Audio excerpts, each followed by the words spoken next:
ठीक है। तो यहाँ पर महापुरुषों ने बड़ा कठोर वचन बोला कि माँ बूढ़ो छोटी बात नहीं, माँ बूढ़े ऐसे गुरु की जिससे भ्रम ना जाए, आप डूब्या मझधार बीच में चेले दिए डुबाए। तो ऐसा गुरु किसी भी काबिल नहीं। ठीक है। ओछे गुरु का सिख अधूरा, ये हम कहें बगोए रे। ओछे गुरु का शिष्य भी ओछा ही मिलेगा आपको। ओछे गुरु का सिख अधूरा, ये हम कहें बगोए रे। और शार शार से प्रगट होकर सिंह बने ना कोई रे। गिद्दड़ से शार में गिद्दड़ होता है, गिद्दड़ से गिद्दड़ पैदा होकर के और जो सिंह नहीं बन सकता, कदापि भी नहीं हो सकता, क्योंकि गिदड़ियों के कभी सिंह पैदा नहीं होते और सिंगड़ियां कभी गिद्दड़ों को जन्म नहीं देती। शार शार से प्रगट होकर सिंह बने ना कोई रे, और दाग ना छूटे चाहे लाख यत्न कर कीच कीच तय धोए रे। गंदगी से गंदगी साफ नहीं हो सकती, कदापि भी नहीं हो सकती। दाग ना छूटे लाख यत्न कर कीच कीच से धोए रे। दास हरपाल जो मला अधूरा वो डूबे और डबोए रे। जब मला ही अधूरा है वो आप भी डूबेगा और किश्ती में बैठने वाली सवारी को भी लेकर डूबेगा। गुरु पूरे गुरु देकर शिष्य को सत की राह चलाते हैं, मैं मेरी को दूर करे कर वो लंगन तीन लगाते हैं। सोहंग शब्द जनाकर शिष्य को श्रव द्वैत उड़ाते हैं, जन्म मरण भय मेट कल्पना वो निर्विकल्प बनाते हैं। दास हरपाल सोई गुरु पूरे जो हर कोई हर दर्शाते हैं, जो हर को हर दर्शाते हैं। तो सतगुरु ऐसा ढूंढिए, ऐसे गुरु का चुनाव कर जो भ्रम की निवृत्ति करने में समर्थ हो। ठीक है। जो वर्ण आश्रम पिंजरे से परे हो, जाति बंधन से परे हो, नेत्रहीन ना हो, वो बैरा और गूंगा ना हो, जिज्ञासु के सन्मुख रह करके अपने उत्तम प्रमाणों के द्वारा, अपनी उत्तम युक्तियों के द्वारा, अपने उत्तम अनुभव के द्वारा अपने शरणागत जिज्ञासु के भ्रम की निवृत्ति करने में सामर्थ होना चाहिए। वो देह के अभाव के साथ अपना अभाव ना मानता हो और देह के भाव के साथ अपना भाव ना मानता हो, यानी देह मृत्यु के संग वो अपना मरण नहीं मानता और देह जन्मी के साथ अपना जन्म नहीं मानता। ठीक है। वो ब्रह्मनेष्ठी हो और ब्रह्म श्रोत्री हो, यानी खुद में और ब्रह्म में लेश मात्र भी अंतर ना मानता हो और ब्रह्म श्रोत्री हो। हमारे उत्तम सिद्धांत जो हमारे सत्य शास्त्र सिद्धांत है उनके तात्पर्य को समझने वाला हो, जिनके अनुभव की गहराई, जिनके ज्ञान की गहराई समुद्र की न्यायी हो और महाआकाश की तरह जिनके अनुभव की गंभीरता हो, ऐसे उत्तम पुरुष को नमन करते हैं। वो पूजा के काबिल है, वो वंदनीय है, वो शीश निवाने के योग्य है ऐसे महापुरुष। तो सतगुरु ऐसा चीनिए जो भ्रम मिटावे और देवे आत्मज्ञान, तेरा खुद का ज्ञान, तू है कौन, या अर्थात मैं हूं कौन। आत्मा का अर्थ आप होता है, आपका ज्ञान देवे, खुद का ज्ञान कराए। देवे आत्म ज्ञान, जीव के बंध छूटा है।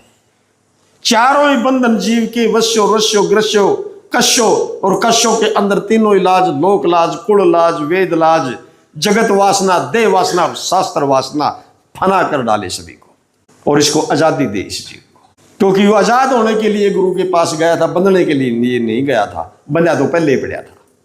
यहां पर प्रमाण भी दिया है महापुरुषों ने।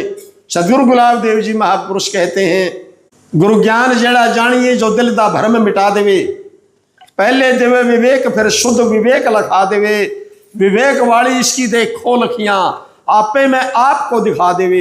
ऐसे गुरु की मनाइए गुलाबदासा जड़ा परम दा बोझा सिर पे ही चका देवे। तो ऐसे गुरु को मनाने का कोई लाभ नहीं है, केवल अपने जीवन की बर्बादी करनी है।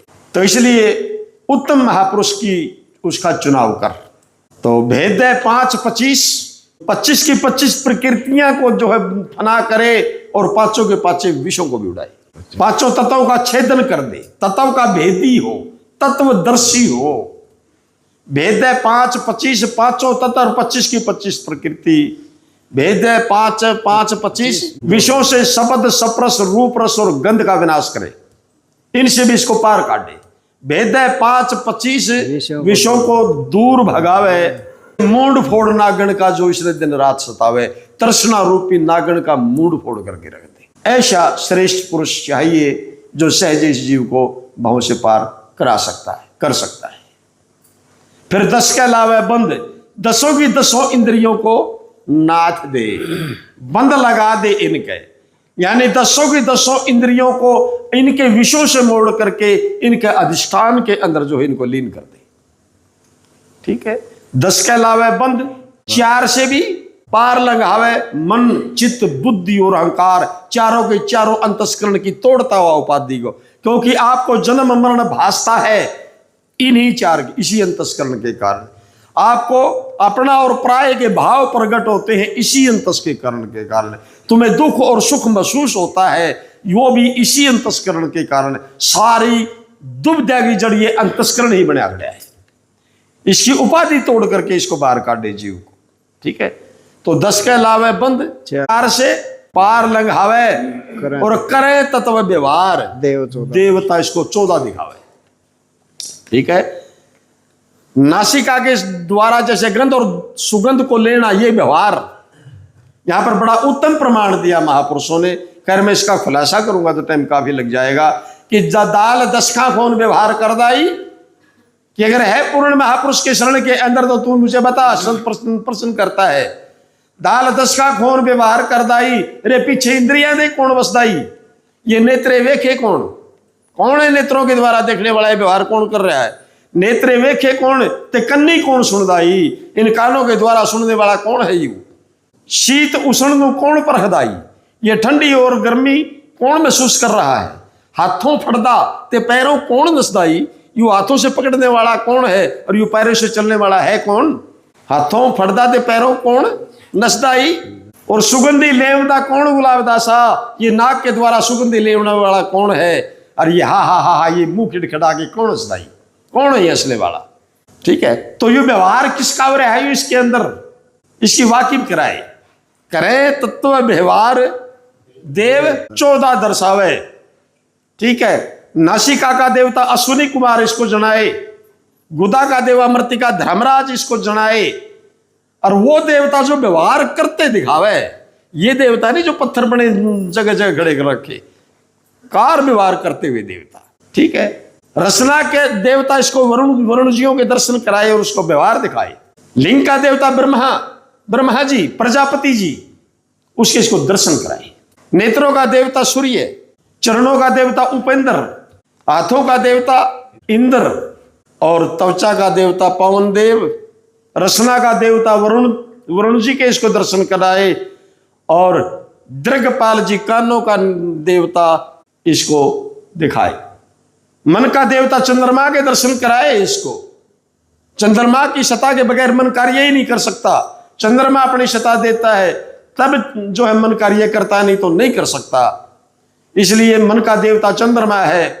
अब ये प्रश्न हो सकता है कि चंद्रमा तो 15 दिन दिखे, 15 दिन कौन दिखता, जब नहीं दिखता तो तब सत्ता कहां से आती है, लेकिन जब वो चंद्रमा नहीं दिखता यू मन की तो फिर भी डाक उठी रहे, फिर भी कौन कौन डटता है तो है? तो इसका निर्णय महापुरुष करे। बुद्धि का देवता ब्रह्मा रजोगुण दिखाए, चित्त का देवता विष्णु सतोगुण इसको विष्णु जी के इसको दर्शन कराए, अहंकार का देवता रुद्र इसको नेत्रों से दिखाए।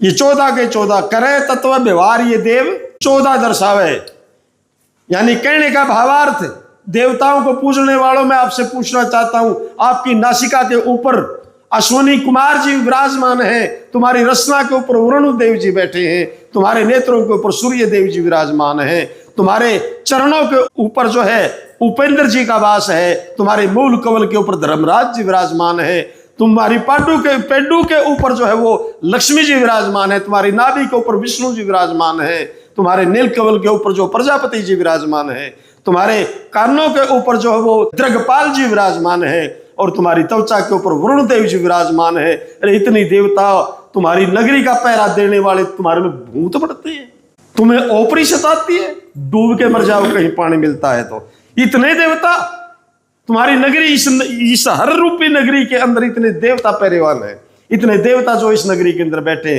अरे एक अनहोनी चीज से डर जाओ तुम्हारे पेशाब निकलते, तो फिर तुम हो क्या कर सकते हो तुम। तो करे तत्व व्यवहार देव 14 दर्शावे है, देव जीव का भेद, ये जीव क्या है, कहाँ रहता है, क्या इसका गुण धर्म है, कौन देश काल ये वस्तु है, क्या इसकी वाणी है।